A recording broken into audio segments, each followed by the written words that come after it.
Well, one of the considerations we had when we decided to move out of the RV park, save $400 a month, imagine that, and to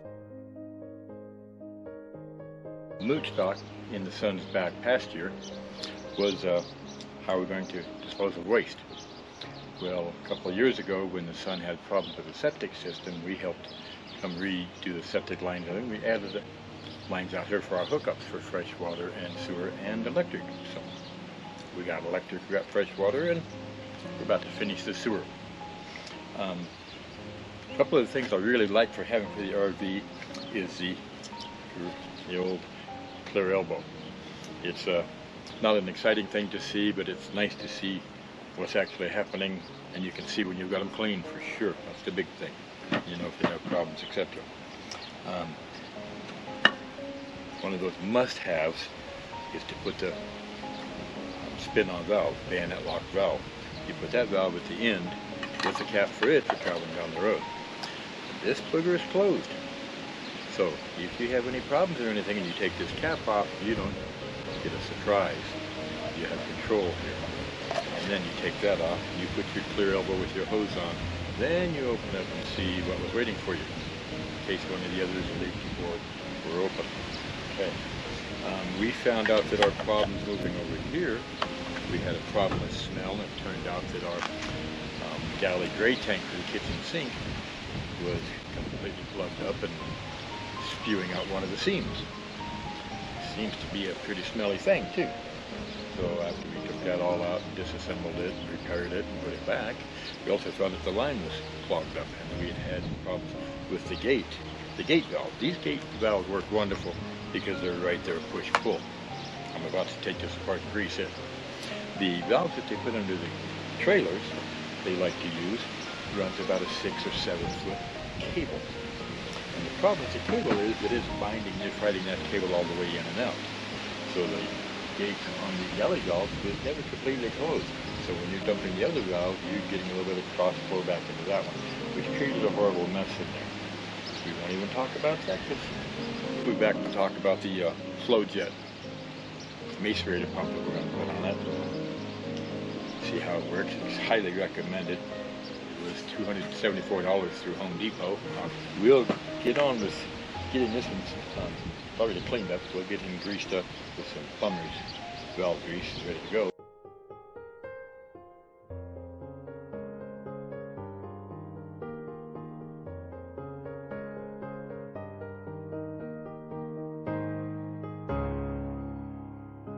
Okay, so we successfully completed the cleaning and lubricating of this valve, and the valve operates a whole lot nicer now. So actually we might put a little bit more grease in it. Put a little more grease down in there, I think.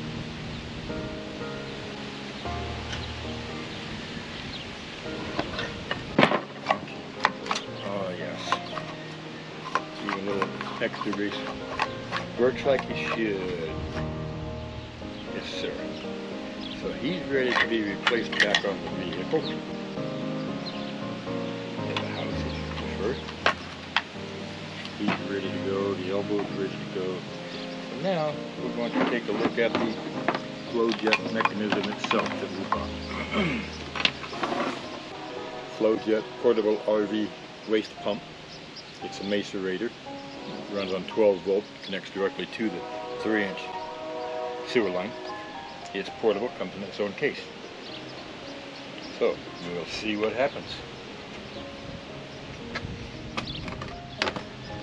The dear wife has already decided that this is the Ninja blender, the Poop Ninja. And as you can see, nice beautiful case. We have the the Poop Ninja. This is a Ninja blender right in here, a Ninja type blender. Got a nice stainless steel color blade in there. Chops it down to 1/8 of an inch or less, and sends it right out to the sewer line.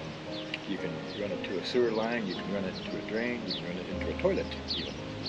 So it makes it nice and convenient. We also have a water inlet for flushing. Put a hose on it with a backflow preventer, of course, and hook the water up here after you've done the nasty deed.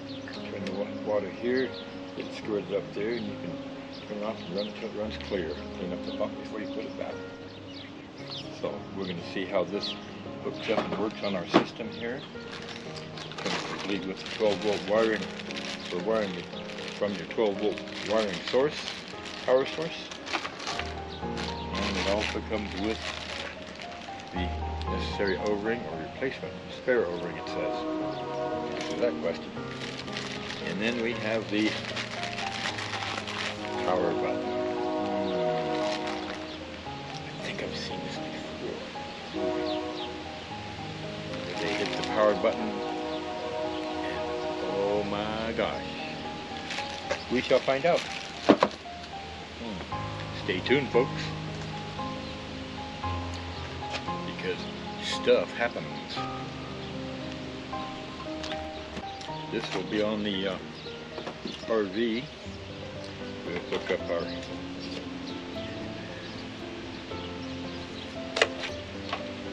just like this.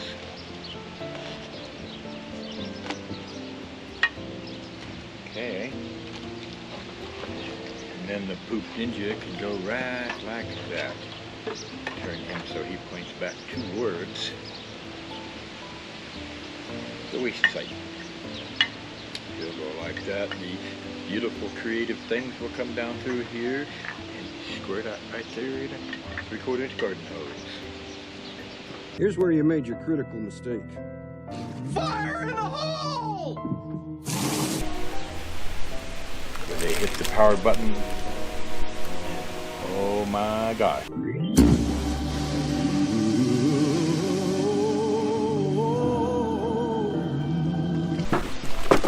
So, we'll go do some eyeballing and engineering on the coach itself, and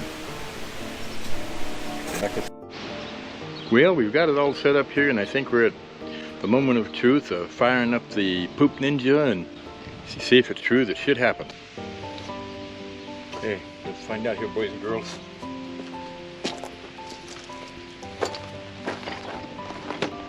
Close that gray. Open that black. Lord help us out. Oh, here it comes. It ain't pretty.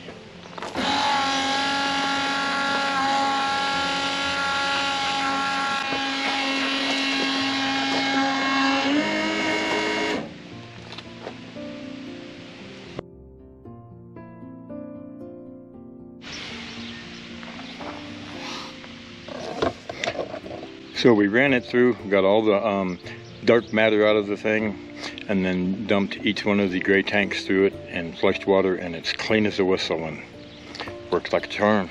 So we'll see what happens on down the road.